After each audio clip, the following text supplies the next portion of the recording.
Bom dia, senhores conselheiros, senhoras conselheiras, do Ministério Público, senhoras e senhores servidores do Tribunal de Contas, caríssimos telespectadores das nossas diversas redes sociais. Com a convocação do Dr. Alberto para a composição de quórum, declaro aberta a presente sessão, solicitando à comissão de plenário que proceda à leitura da ata da sessão anterior. Ata da 29ª Sessão Ordinária do Pleno do Tribunal de Contas do Estado de Alagoas. Aos 24 dias do mês de setembro do ano de 2024, no plenário das sessões do Tribunal de Contas do Estado de Alagoas, sob a presidência do excelentíssimo senhor presidente conselheiro Fernando Ribeiro Toledo, reuniram-se os senhores conselheiros. Conselheiro Otávio Lessa de Geraldo Santos, conselheira Maria Cleire Costa Bezerra, conselheiro Anselmo Roberto de Almeida Brito, conselheiro Rodrigo Siqueira Cavalcante, conselheira Renata Pereira Pires Calheiros, conselheira substituta Ana Raquel Ribeiro Sampaio Calheiros e conselheiro substituto Sérgio Ricardo Maciel. O Ministério Público de Contas esteve presente, representado pelo procurador Enio Andrade Pimenta. Havendo quórum regimental e diante da presença do Ministério Público de Contas, o excelentíssimo senhor presidente declarou em nome de Deus aberta a sessão, solicitando a leitura da ata da sessão anterior, que foi aprovada. Na hora do expediente, a presidência informou que a leitura da proposta de resolução normativa de relatoria do conselheiro Anselmo Brito permanece suspensa. Não houve quem quisesse fazer uso da palavra, passou-se para a ordem do dia. Relator o conselheiro Otávio Lessa de Geraldo Santos, TC 613/2020, representação retirada de pauta. Relator o conselheiro Anselmo Roberto de Almeida Brito, TC 1415/2012, solicitação e informação, aprovada acórdão 144. TC 874/2021, representação, aprovada acórdão 145. Relator o conselheiro Rodrigo Siqueira Cavalcante, TC 7843/2023, prestação de contas de governo municipal, aprovado parecer prévio. Relatora conselheira Maria Cleire Costa Bezerra, TC 3783/2022, representação, aprovada acórdão 146, e TC 4063/2022, representação, aprovado acórdão 147. Relatora conselheira Renata Pereira Pires Calheiros, TC 11561/2023, representação, aprovada acórdão 148. Encerradas a ordem do dia, não houve quem quisesse fazer uso da palavra, pelo que o excelentíssimo senhor presidente encerrou a sessão, convocando a todos para a próxima no horário regimental. Em discussão a pauta, a ata, perdão. Não havendo contestação da impugnação, considero-a aprovada. Passando a ordem do dia, ao expediente, concedo a palavra a vossas excelências. Não tendo quem dela queira fazer uso, passamos à ordem do dia. Para relatar pela ordem, conselheiro Otávio Lessa. Presidente, não tenho pauta para o dia de hoje. Obrigado, conselheiro. Pela ordem para relatar, a conselheira Rosa, por favor. Senhor presidente, senhora conselheira, senhores conselheiros, senhor representante do Ministério Público, junto a esta casa, eu tenho a relatar, senhor presidente, o processo de número TC 8305 de 2018. Eu vou fazer, na verdade, esse processo eu poderia ter feito monocraticamente, mas já estava pronto e foi pautado. E, levando em conta o princípio do colegiado, eu resolvi, já estava pronto, trazer. No entanto, eu vou fazer uma leitura breve do acórdão, se quiserem alguma, eu farei.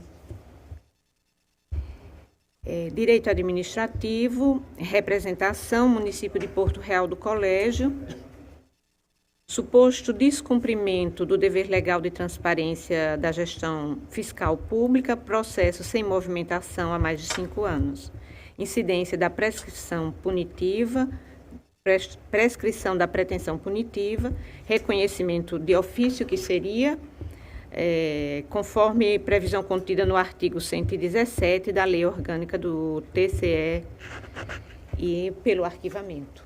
Ministério Público, por favor. Senhor presidente, pelo que eu verifico aqui, a última movimentação, realmente, no parecer ministerial em outubro de 2018, então nada a opor ao reconhecimento ex officio da prescrição. Em discussão, vota a conselheira Rosa. Por favor. Senhor presidente, eu fico naquela, estamos aplicando a prescrição com base na lei de 2022, não é isso? Mas o processo é anterior. Não valeria... Teria como a gente fazer essa aplicação, talvez os outros dispositivos, talvez a resolução 14, talvez a própria súmula que trouxe, a súmula também, acho que é 18, 19, a não ser que não se aplicasse por analogia diretamente, sem nem, no entendimento, citar a súmula, nem a resolução a respeito, a gente... Essa prescrição, ela é a quinquenal de 5 anos? Não, pelo que eu entendi, como a conselheira relatora falou que é sem movimentação, eu entendi que é prescrição intercorrente. A nova lei não trata da prescrição intercorrente, mas eu entendo que ela, os 3 anos da intercorrente, elas continuam sendo aplicadas no tribunal. Tá, assim, Excelência, só sob outro fundamento eu acompanharia Vossa Excelência, já até adiantando meu voto, senhor presidente. Presidente, inclusive o parecer ministerial também no processo foi pelo arquivamento e, salvo engano, o tribunal tem superado a questão da anterioridade da lei nesse quesito e superado com relação à possibilidade do arquivamento quando não há movimentação. Encerra a discussão, submeta a votação. Se estiver de acordo, permaneça a comissão. Aprovado, conselheiro. Vossa Excelência, com a palavra.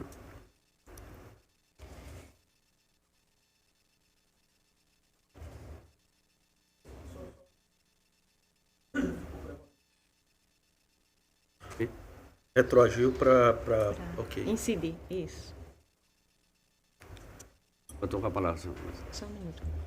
Desculpe, conselheiro. Não, sem problema.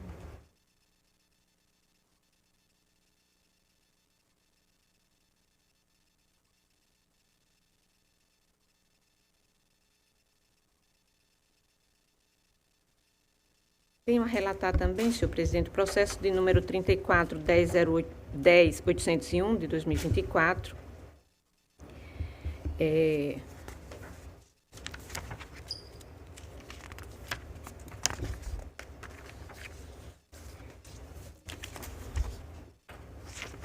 Trata-se de representação formulada pela Cooperativa dos Motoristas Autônomos de Transporte Escolar de Arapiraca, limitada, dando conta da existência de suposto exercício indevido de cargo público. O representante afirma que a senhora Larissa Monique Barros Marinho e o senhor José de Alencar e Silva Neto foram indevidamente contratados pela via de inexigibilidade para emitirem pareceres em procedimentos licitatórios em trâmite no município de Coité do Noia. Com base em tais argumentos, requereu em sede de tutela de urgência que o TCE-AL adote as seguintes providências: determine o envio na íntegra do processo que resultou na contratação das pessoas mencionadas e, caso comprovadas as alegações constantes na denúncia, seja determinado o afastamento dos servidores citados. Caso não seja remetida a documentação pela municipalidade, que o TCE-AL determine a suspensão da execução do contrato, como também o pagamento de Larissa Monique Barros Marinho e José de Alencar e Silva Neto. Dentre tantos outros pedidos, requereu que o TCE-AL oficie o Ministério Público Estadual e Federal, dando-lhe ciência dos fatos narrados no presente feito. Após o juízo prévio de admissibilidade pela presidência da Corte, os autos foram remetidos ao gabinete desta conselheira e, em cumprimento ao regimento interno, fora determinada a remessa do feito ao Ministério Público de Contas, que, por sua vez, proferiu o parecer PAR 5 PMPC 3053-2024 GS, em que opina pelo conhecimento e processamento da representação. Todavia, sustenta que a análise do pedido cautelar deve ser realizada somente após a instrução prévia do feito. É o relatório, presidente. Ministério Público, por favor. Senhor presidente, conforme já trazido em relatório, o Ministério Público ofereceu parecer nos autos, entendendo que estão presentes os requisitos de admissibilidade dos indícios de irregularidades apresentados e pede a devida instrução do feito e, posteriormente, após a instrução, que os autos retornem ao Ministério Público para a sua manifestação de mérito. Relatora, por favor. No caso em apreço, resta clara a jurisdição e competência desta Corte para emitir posicionamento sobre a matéria, tendo em vista que os fatos, objeto de apuração no presente feito, dizem respeito a condutas praticadas pela administração do município de Coité do Noia, evidenciando que o caso ora apresentado se encontra regulado pelos artigos 71, inciso 9, combinado com o 75 da Constituição da República, pelos artigos 94 e 97, inciso 7 da Constituição do Estado de Alagoas, artigo 1º, inciso 14, combinado com o artigo 102, ambos da Lei 8790 de 2022, a Lei Orgânica do TCE, e artigo 6º, inciso 17 do Regimento Interno do Tribunal. Assim, considerando o procedimento de apuração e representação disposto no artigo 102 da Lei Orgânica do TCE e no Regimento Interno, artigos 190 a 97, em especial contido no artigo 195 e seus parágrafos, passamos a analisar os requisitos legais para a respectiva admissibilidade. Presidente, eu queria superar essa... Pode sim. Então, consoante já mencionado no início desta peça processual, a parte autora alega que o município de Coité do Noia teria promovido a contratação de empresa por inexigibilidade de licitação para a execução de serviço de consultoria jurídica que, na prática, consiste na substituição de procuradores municipais na função de emissão de pareceres técnicos nas mais variadas matérias, desde questões relacionadas a servidores públicos a processos de licitação. Tal prática da pessoa jurídica de direito público interno em questão pode configurar violação a diversos dispositivos normativos, dentre os quais se destaca o artigo 37 da Constituição Federal, que trata da contratação de servidores pela administração pública, conforme muito bem pontuado pelo Ministério Público de Contas, no parecer supracitado, já citado anteriormente.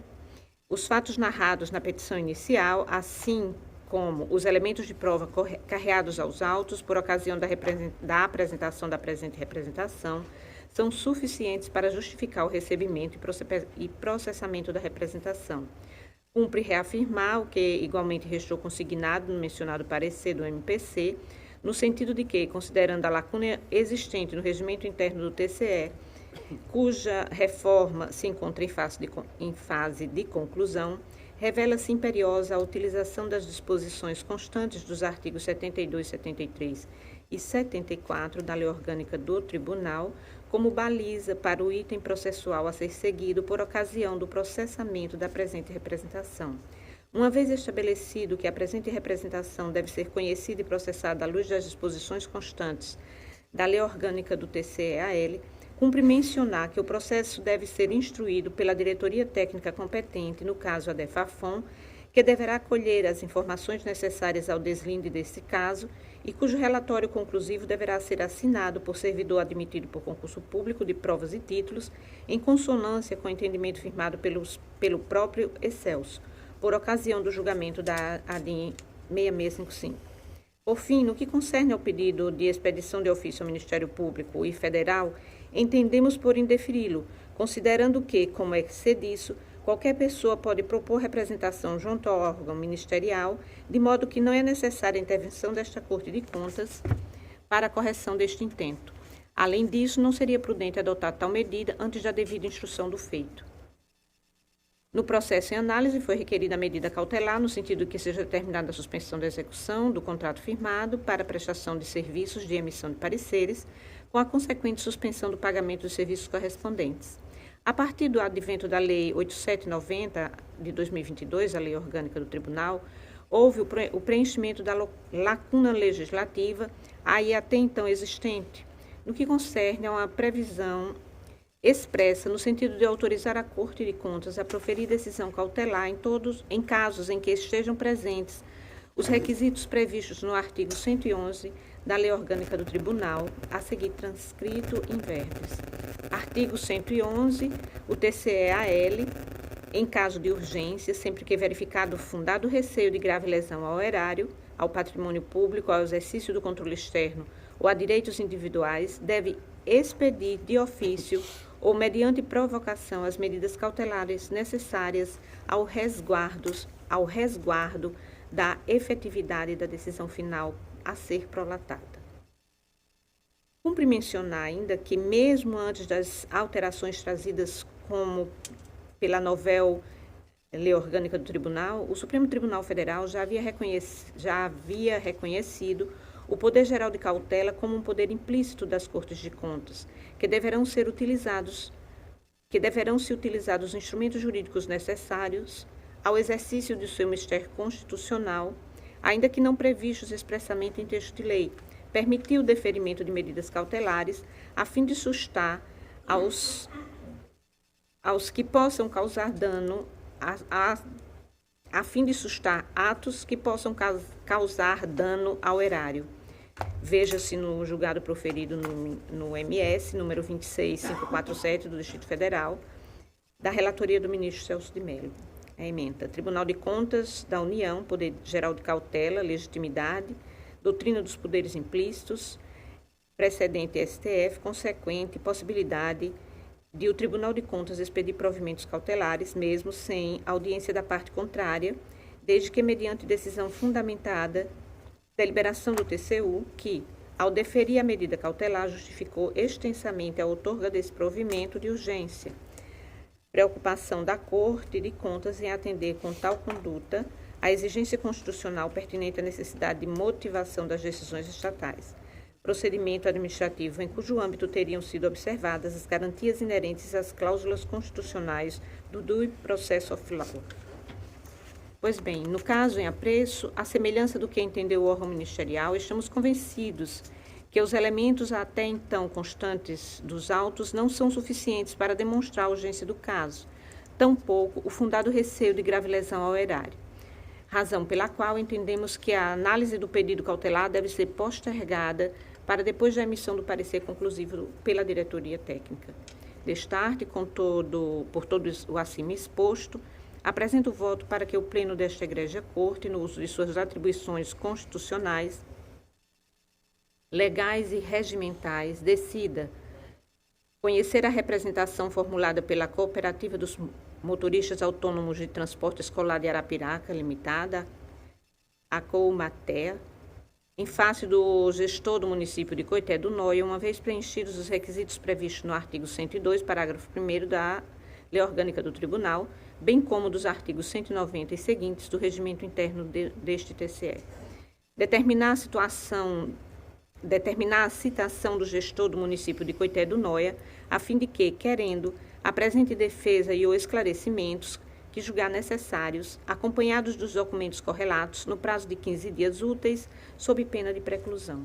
Determinar que, após o prazo concedido para a apresentação da defesa pelo gestor, o feito seja encaminhado à diretoria técnica competente, a fim de que analise os fatos narrados na peça Pórtico e apresente parecer conclusivo sobre o tema, o qual deverá ser assinado por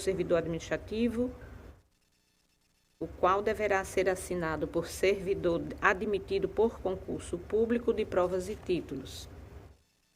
Após o cumprimento integral das diligências aqui determinadas, sigam os autos ao MPC para ciência e omissão de parecer conclusivo. Determinar a publicação da presente decisão. É como voto, presidente. O voto apresentado pela conselheira Rosa. Pois não. Então, entendimento. Com relação, conselheira, com a colocação de que seja um auditor que tenha sido aprovado na prova de títulos do concurso público. Nós temos uma questão com relação aos servidores que são estabilizados. E está tendo as atribuições, até porque houve uma abertura, não sei ao pé da letra, não lembro, mas com relação ao próprio Supremo Tribunal Federal, dessas pessoas continuarem tendo vamos dizer assim, sendo reconhecido. Eu queria ouvir, então, a conselheira, o Ministério Público, com relação a essa decisão que foi do Supremo com relação aos estabilizados. Com relação à colocação, conselheira, que seja um técnico, que passe, tenha sido feito o concurso de títulos e tal. Eu queria ver como é que ficou, qual foi o entendimento final da súmula do Supremo com relação aos nossos servidores que estão estabilizados. Está pedindo Eu queria o ouvir Ministério Público? o Ministério Público. Sim, pois não. Conselheiro Otávio, na verdade, a decisão do Supremo da DI 6655, ela fala em servidores estáveis, né, que são aqueles aprovados em concurso público, e aqui no tribunal seriam, né, os novos analistas de controle, agentes de controle externo. A decisão não foi especificamente, né, a decisão do Supremo não foi especificamente com relação a Alagoas, então não houve manifestação do Supremo quanto aos servidores estabilizados de Alagoas, né? A gente tem em outras, né, já conversamos sobre isso, né, conselheiro Rodrigo, em outras funções públicas, como cargos de delegado, né, de promotor de justiça, né, servidores que ingressaram antes da Constituição de 88, né, nessas funções, e que, né, é reconhecida a atuação como uma atuação regular até hoje, até que ele se aposente, né? O tribunal aqui, a gente vem superando acho que em várias situações, né, essa questão, entendendo que a instrução dos processos feitas pelos técnicos e pelos analistas que já exerciam essas atribuições no tribunal, o tribunal tem entendido isso como válido, né? Mas a gente ainda não regulamentou. Houve uma proposta de resolução do conselheiro Rodrigo para a questão para ocupar os cargos de titular das diretorias técnicas, né? Em que inicialmente seria restrito apenas aos novos agentes, mas isso a gente foi rediscutindo, né? No Ministério Público a situação é dividida, né? Tem colegas que entendem que a instrução e a ocupação das diretorias técnicas devem ser feitas exclusivamente pelos novos servidores, e há entendimentos, aí eu vou falar do meu entendimento pessoal, eu entendo, até pela questão da segurança jurídica, a gente dizer que esses servidores que vinham ao longo do tempo exercendo essas funções, a partir de agora não podem, em tese é você reconhecer que toda atuação que foi feita pelo tribunal anteriormente é uma atuação irregular. Então, eu pessoalmente entendo que os técnicos e analistas que estavam regularmente no exercício das suas atribuições reconhecidas pelo tribunal, né, que não tiveram em outro momento seus atos questionados, né, que o tribunal veio tomando decisões, inclusive impondo sanções, impondo penalidades com a atuação desses profissionais, eu entendo que é um contrassenso agora a gente chegar e dizer, olha, o que vocês fizeram não é válido, ou que daqui para frente o que vocês venham fazer não é válido. Então, entendo eu que a gente deva ter uma transição no sentido de reconhecer que esses servidores que já estavam no exercício dessas atribuições de técnico e analista, a atuação deles deve ser reconhecida como válida, eles devem, né, inclusive, continuar exercendo as suas atribuições regularmente, eventualmente ocupando até funções de direção no tribunal, né, até que eles venham se aposentar e quebrar esse vínculo, até porque a grande maioria desses servidores já tem um tempo prolongado de atuação no tribunal, né? Além dessa questão de entender que você agora dizer que isso, né, além de entender que isso quebraria a segurança jurídica, essa questão da confiança pelo exercício prolongado das suas funções nesses cargos, a gente tem também uma questão fática do próprio Tribunal de Contas, né, de que a gente tem uma carência bastante significativa de pessoal, e a gente agora tomar uma decisão de que esses servidores não podem instruir processos ou que não podem ocupar determinadas funções, seria diminuir ainda mais a capacidade do tribunal, né? Agora, essa decisão precisa ser tomada, né, como eu falo, né, no Ministério Público, a gente tem, vamos dizer, a atuação no Ministério Público, ela é 99% dos casos, ela é uma atuação singular, salvo nas situações em que o processo é afetado ao Colégio de Procuradores e que aí a gente toma a decisão em colegiado, né? Então, assim, por conta da independência funcional, cada procurador adota a sua atribuição. Cabe ao tribunal, né, vamos dizer assim, nas suas decisões, dizer qual é a posição efetiva do tribunal sobre o tema, e penso eu que uma resolução, né, normatizando isso, colocando até situações de modulação de efeitos, é uma coisa que pode ser feita. Mas, né, aí reiterando a minha opinião pessoal nesse sentido, é que a atuação dos técnicos e analistas que já estavam em exercício das suas funções no tribunal, a atuação deles, ao meu entender, elas devem ser consideradas válidas. Sim. E o conselheira Rosa, bom, a senhora que fala, por favor. Na realidade, quando eu estava a relatar, eu percebi, na verdade, um equívoco da nossa assessoria, em virtude que o nosso posicionamento não tem sido exatamente da forma que está posta aqui na nossa decisão. E, inclusive, quando eu assim estava a relatar, fiz um aceno para o assessor, para que ele pudesse, então, me auxiliar aqui nessa situação. E eu entendo, né, e acompanho integralmente o entendimento posto pelo doutor Enio em plenário, em virtude de todas as razões por ele colocadas. Né? A situação do Tribunal de Contas é muito sui generis, é muito peculiar, e com relação a esse posicionamento colocado em nosso relato agora, leia-se exatamente na forma como colocada pelo auxílio do ministro. Essa vedação, então, essa exigência, essa peculiaridade, ela será retirada e nós colocaremos o nosso entendimento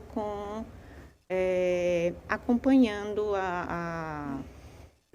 o entendimento também do Ministério Público aqui em plenário. Está entendido. Presidente, atendido, era essa solicitação que eu ia fazer a conselheira, mas já foi aceita. Eu já estou antecipando meu voto com a relatora. Beleza. Essa iniciação está levando... Isso é uma questão preliminar, se deliberada, não? Não, ela já está Porque, retirar, conforme for, sem querer entrar no mérito da discussão, eu apenas queria só consignar o meu entendimento a respeito, que Vossas Excelências são todos sabedores qual é. Então, só para consignar, sem entrar em discussão alguma a respeito. Pérez pediu a palavra? Eu acompanhei o voto da relatora e fiz, ao mesmo tempo, a leitura da representação proposta pela cooperativa, né? E eu confesso até que acredito que não tenho entendido direito o conteúdo da representação, porque quando a gente vem aqui na peça, na exordial, a gente tem como pedido principal da parte, conforme, vou ler ipsiliteris, conforme artigo 326 do Código de Processo Civil, para obrigar, esse é o pedido principal, para obrigar o município de Coité do Noia para que apresente cópia integral do processo administrativo que gerou a contratação da senhora Larice Monique Barros Marinho, do senhor José de Alencar da Silva Neto, assim como seus pagamentos, em que tenha como contratados os representados, objetivado análise da jurisprudência da contratação. Li ipsiliteris, o pedido principal. Os pedidos subsidiários são nessa linha, ou seja, o representante ele está solicitando documentações que ele mesmo poderia obter por meio do portal de transparência, caso esse esteja sendo alimentado adequadamente, né? Ou então por meio de solicitação direta ao gestor. É isso que eu estou achando um pouco estranho, né? A gente não tem elementos aqui, a partir da leitura da peça exordial, para fazer qualquer afirmação de contratação indevida por parte da empresa, né? Por parte da municipalidade. E o pedido principal não é nem nesse sentido, é para fornecimento de documentos. Então, como nós temos um entendimento que o tribunal não tutela interesses individuais, né, direitos individuais, mas sim o patrimônio da municipalidade, eu estaria muito tendente, a não ser que a eminente conselheira relatora, ela traga algum argumento no sentido de refutar essa impressão inicial que eu tive com relação ao conteúdo, ao teor da representação. Pois não, conselheiro. Senhor conselheiro, o entendimento que nós conseguimos trazer com relação a essa representação, e segundo o entendimento de Vossa Excelência, nós estaríamos em tese, fugindo do objeto principal da representação. Sim, exatamente. Mas a realidade é que nós entendemos que temos que observar a representação, os fatos processuais, de forma abrangente, inteira. Inclusive, salvo engano, tem sido essa a posição do STJ quando se posiciona a respeito de seus processos, no sentido de observar o processo como um todo, não é? Levando em conta todas as informações constantes, não apenas o pedido principal. Em virtude disso é que nós estamos entendendo por receber para que os fatos sejam devidamente apurados, não é? Porque nós não temos como nos manifestar se o portal de transparência, se foi feito a representação, é porque o portal não estava contendo, não é verdade, a informação que deveria conter. Exatamente pela ausência não é, disto no portal, é que ensejou, porque eu não poderia mandar simplesmente ou dizer que sejam apresentados os documentos e não trazer o fato e o que de mais vem informando, porque a partir deste pedido, dessa ausência, não é, dessa informação, ele entende a forma como nós recebemos. E fizemos uma leitura neste sentido, de que a representação se deu em virtude de, tendo este objeto principal, ele alcançaria, não é verdade, o deslinde e a extinção do contrato. Não é isso que ele estava entendendo, que ele estava observando como irregular, como ilegal.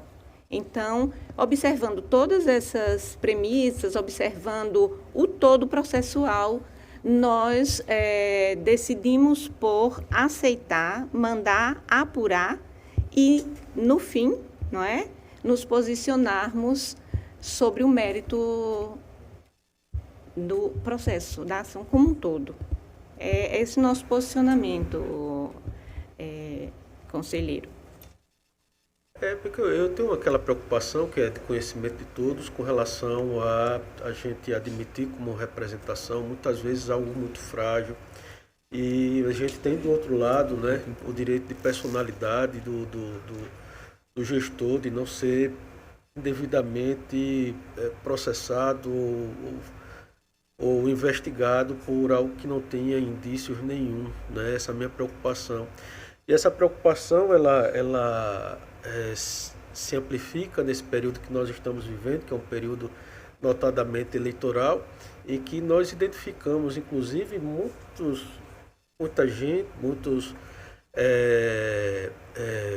atores, né, protocolando representação no tribunal com viés de obter alguma interferência no resultado das eleições, né? Eu me preocupo com esse uso, muitas vezes inconsciente da nossa parte, muitas vezes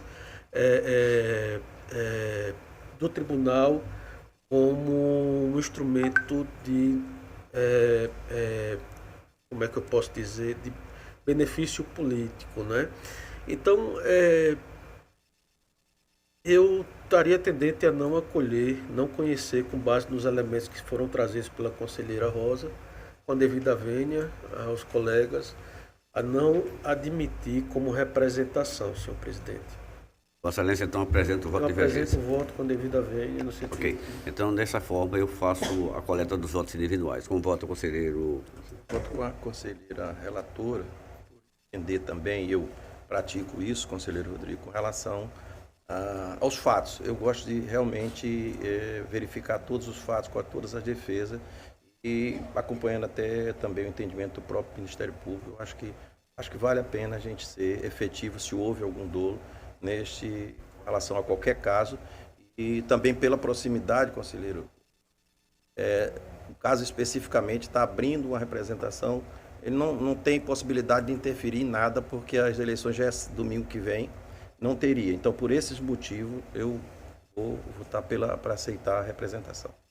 Conselheira Maria Cleide. Senhor presidente, com todas as vendas ao conselheiro Rodrigo, eu também entendo, como o tribunal está sendo provocado nesse momento, acho que precisamos dar esse retorno, né, que a sociedade espera. Eu acompanho a relatora, presidente. Conselheiro Anselmo.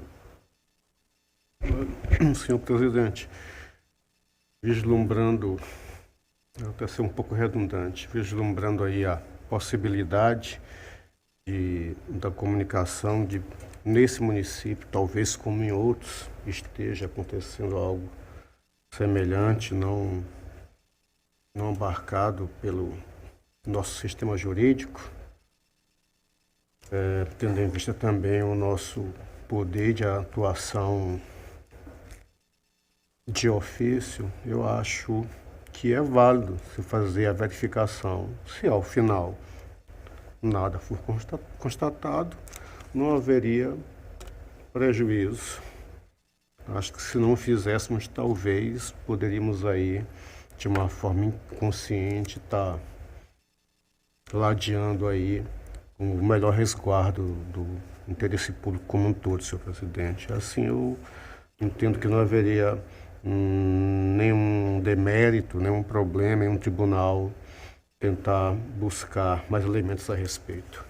Com a alteração proposta pelo conselheiro Otávio ao voto que foi aderido pela conselheira Rosa, fica vencido a divergência do conselheiro Rodrigo. Vossa Excelência contou com a palavra. Sim, dessa forma a minha pauta se encerra, presidente. Obrigada.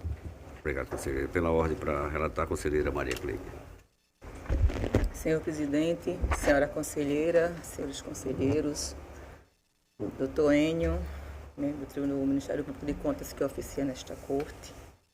Presidente, eu tenho apenas um processo a relatar nesta sessão. É o processo TC de número 8055/2023, que trata da prestação de contas de governo do município de São Sebastião, referente ao exercício financeiro 2022, sob a gestão do senhor José Pacheco Filho. Os autos foram inicialmente submetidos à análise da Diretoria Técnica, a DEFAFON, que elaborou o relatório de número 92/2023, manifestando-se pela regularidade das contas com ressalvas, identificando algumas inconsistências. Na sequência, foi emitido o despacho de número 4893/2023, pela diretoria, citando o gestor para se manifestar acerca dos achados expostos no referido relatório. Após oportunizada a defesa, os autos foram reanalisados pela diretoria técnica, que elaborou o relatório de número 44/2024, manifestando-se pela regularidade das contas com ressalvas, frente a algumas inconsistências que persistiram, como divergência dos valores referentes aos extratos bancários, atraso quanto à transmissão do CIOP e CIOPS, dentre outras. Os autos evoluíram ao Ministério Público de Contas, que elaborou o parecer de número 1828/2024, da lavra do procurador Gustavo Henrique, manifestando-se pela aprovação com ressalva das contas, apesar da existência de apontamentos que necessitam ser superados nas futuras prestações de contas, tais como enviar a relação dos valores mensais de repasses do 12º acompanhado das datas, estabelecer na LOA um limite razoável para a abertura de créditos adicionais suplementares, condizente com planejamento eficiente, publicar todas as atas das audiências públicas no portal da transparência, realizar as transmissões de dados ao CIOP e CIOPS dentro do prazo e outras. Esse é o relatório, presidente. Ministério Público, por favor. Senhor presidente, conforme já também trazido em relatório, houve manifestação ministerial nos autos, por intermédio do parecer 1828 de 2024, e que basicamente seguiu os apontamentos feitos pela unidade técnica, no sentido de apontar uma série de ressalvas, ressalvas essas que não ensejam irregularidade na gestão, e determinar a correção para os exercícios subsequentes, senhor presidente, a essa manifestação. Voto da conselheira, por favor. Dessa forma, passo a análise, presidente. De início, observamos que o parecer do controle interno não foi anexado à prestação de contas, razão pela qual recomendamos o envio nas próximas prestações de contas e de que, quanto elaborado, seja enviado em sua completude, cumprido o que estabelecido na Instrução Normativa 3 de 2011. Dando seguimento em relação ao portal da transparência, cabe destacar que o ente não cumpriu integralmente os requisitos estabelecidos no artigo 48 da LRF, pelo que recomendamos que a gestão mantenha o portal da transparência atualizado, bem como disponibilize as atas das audiências públicas em sua completude e divulgue os instrumentos de planejamento conforme preconizado em lei.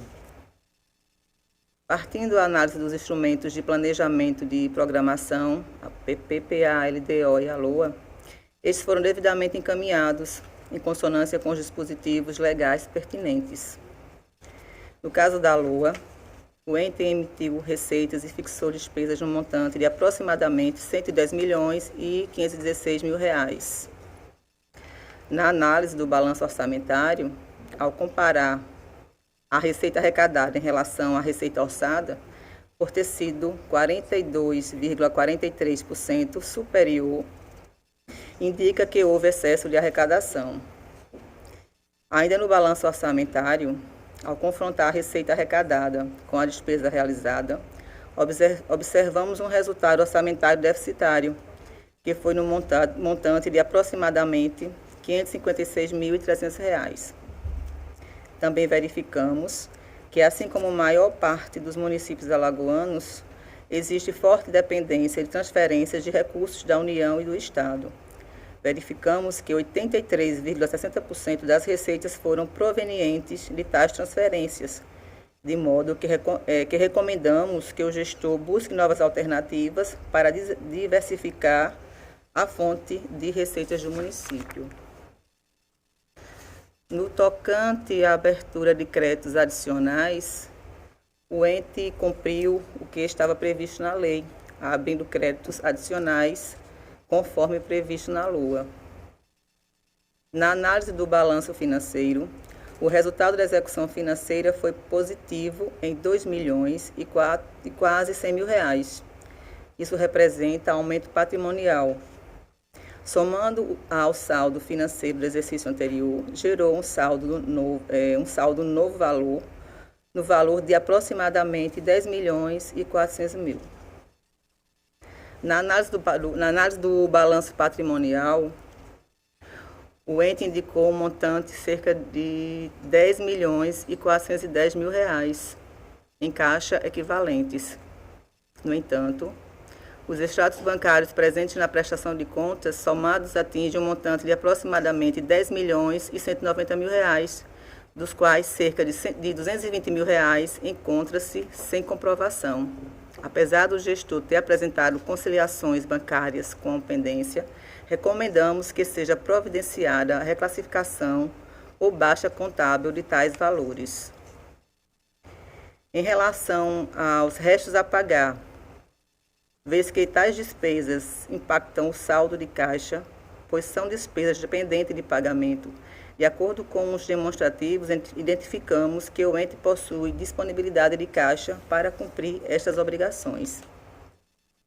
Em relação à demonstração de variações patrimoniais, identificamos um resultado patrimonial positivo no montante de cerca de R$ 8,5 milhões de reais. Em relação aos limites constitucionais, na educação, em nossa análise, identificamos que o ente aplicou correspondente a 27,22%, cumprindo assim com a previsão legal. Também cumpriu o estabelecido em relação ao percentual mínimo do Fundeb, aplicando o correspondente a 75,79% da receita recebida. Também cumpriu os percentuais exigidos por lei em relação ao VAT, valor aluno ano total, dos recursos recebidos em complementação da União na modalidade VAT. Foi aplicado um total de 52,15% para a área da educação infantil.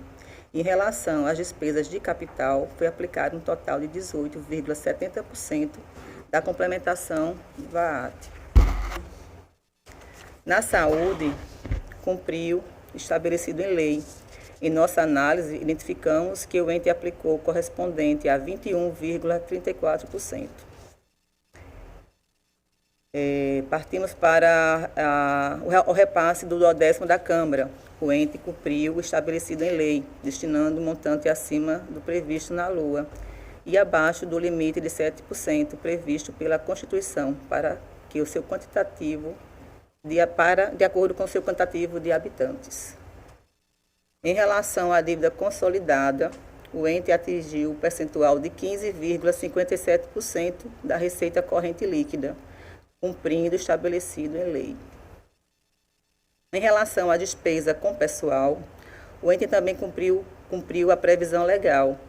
Para as despesas com pessoal, o Poder Executivo, o ente destinou 47,15% da receita corrente líquida. Para as despesas com pessoal do Poder Legislativo, destinou 1,47% da receita corrente líquida.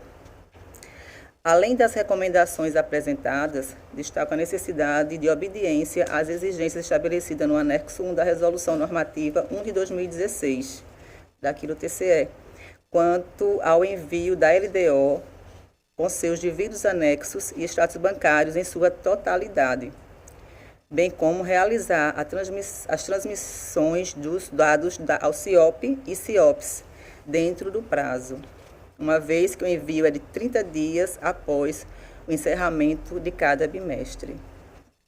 Diante do exposto, considerando as situações evidenciadas e competência pedagógica do tribunal, bem como a necessidade do município quanto à boa e regular administração dos recursos e gerência do patrimônio público, destaco que devem ser observadas todas as recomendações apontadas neste parecer.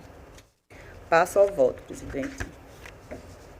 Da análise levada a efeito nos presentes autos, após análise técnica, considerando que a gestão municipal cumpriu os limites constitucionais, bem como as irregularidades verificadas não possui o códão de reprovar as contas, e com fundamento nos princípios de razoabilidade e ponderação, apresento o voto no sentido de que o Pleno do Tribunal de Contas do Estado de Alagoas, no uso de suas atribuições constitucionais, legais e regimentais, com fundamento nas razões expostas, decida emitir parecer prévio nas contas de governo do senhor José Pacheco Filho, gestor do município de São Sebastião, no exercício financeiro de 2022, recomendando ao Legislativo Municipal, quando do seu julgamento, que este seja pela aprovação com ressalvas apresentadas neste relatório.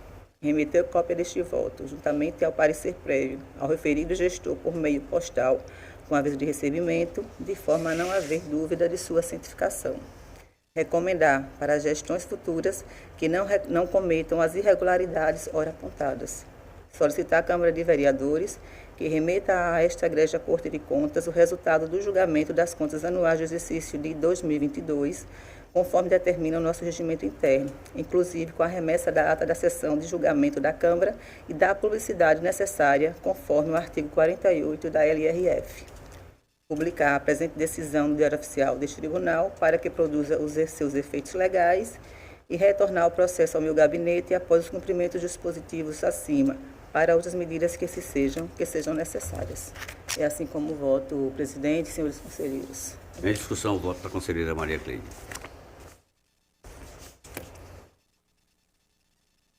Encerra a discussão, submeto à votação. Os conselheiros e conselheiras que estiverem de acordo, por favor, conselheiro, por favor.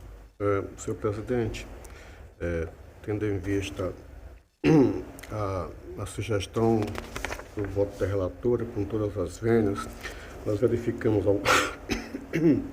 desculpem, alguns pontos na prestação de contas em que eu queria trazer aqui apenas para poder estribar o meu entendimento a respeito.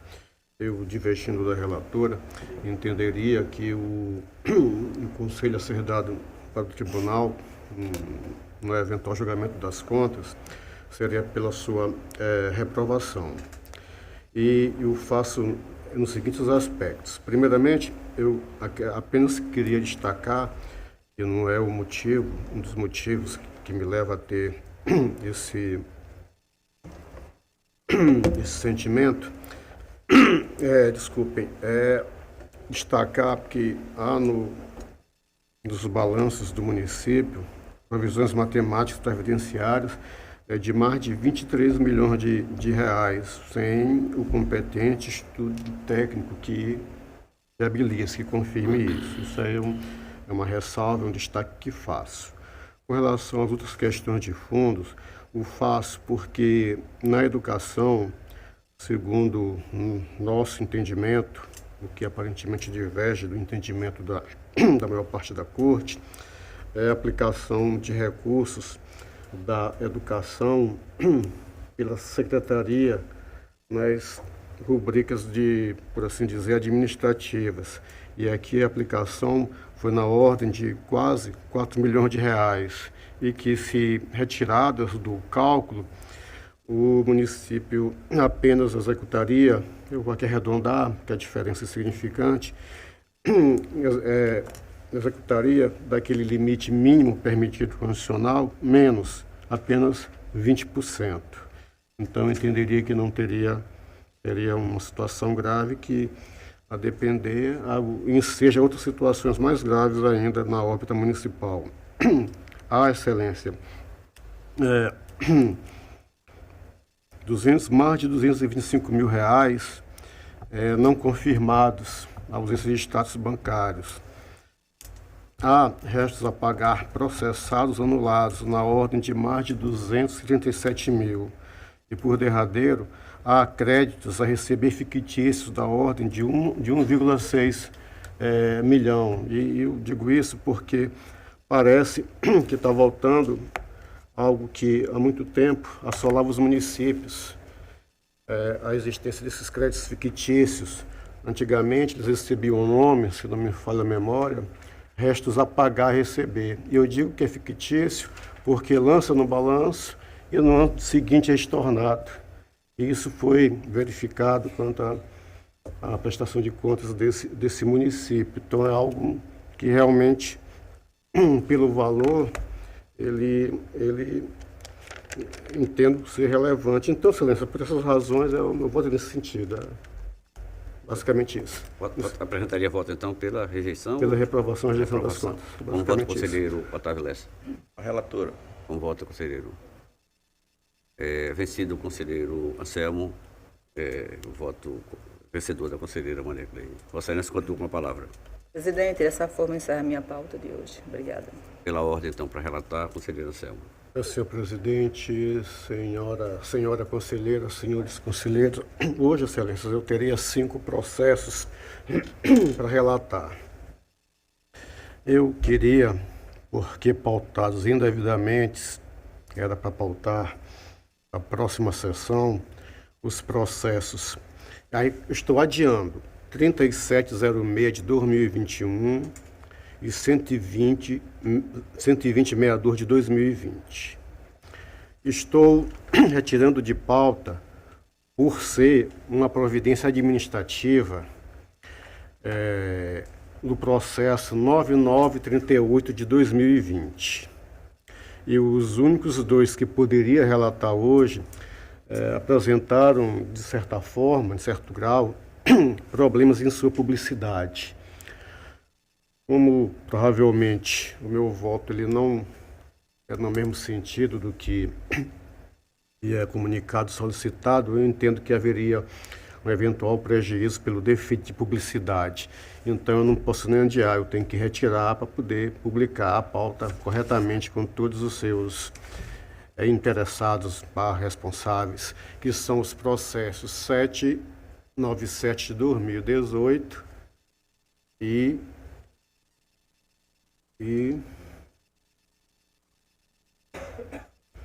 215 de 2021, senhor presidente. Assim, infelizmente, a minha pauta de hoje, os únicos dos processos que eu poderia relatar, de fato, estão com esse probleminha de publicidade no Diário Oficial, senhor presidente. Aí também, certo, não tem mais pauta para o dia de hoje. Ok. Para relatar pela ordem, doutor Sérgio. Relatar pela ordem, do Roberto. Também esse processo, pauta para hoje, senhor presidente. Obrigado. Não havendo mais processo a ser relatado, passamos então às explicações pessoais.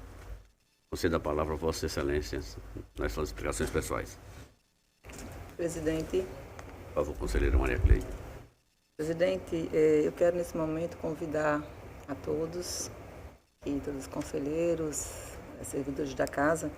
Na próxima quinta-feira, agora, dia 3, nós teremos a nossa sessão simulada pelos estudantes, né, das faculdades, que a gente está fazendo. Aquele trabalho foi feito ano passado, é a nossa segunda edição agora. Jovem Conselheiros, né? Do Jovem Conselheiro. Então, será agora quinta-feira, conto com a presença de todos, será uma honra. Eu acredito que os nossos estudantes, os nossos universitários ficaram muito orgulhosos e felizes com a presença de vocês, para que podemos prestigiar esse momento. É isso, presidente. Muito obrigada. A tua facultada a palavra. Não tendo mais quem dela queira fazer uso, convoco os senhores conselheiros, as senhoras conselheiras, Ministério Público para a próxima sessão em horário regimental, encerrando a presente sessão e desejando a todos uma boa semana de trabalho. E também que todos compareçam aos seus deveres cívicos. Nós teremos no próximo domingo uma eleição importante para todo o país e tenhamos ela da forma mais tranquila, mais ordeira e mais cidadã possível. E seja e mais democrata também. Muito obrigado, conselheira. Está encerrada a presente sessão.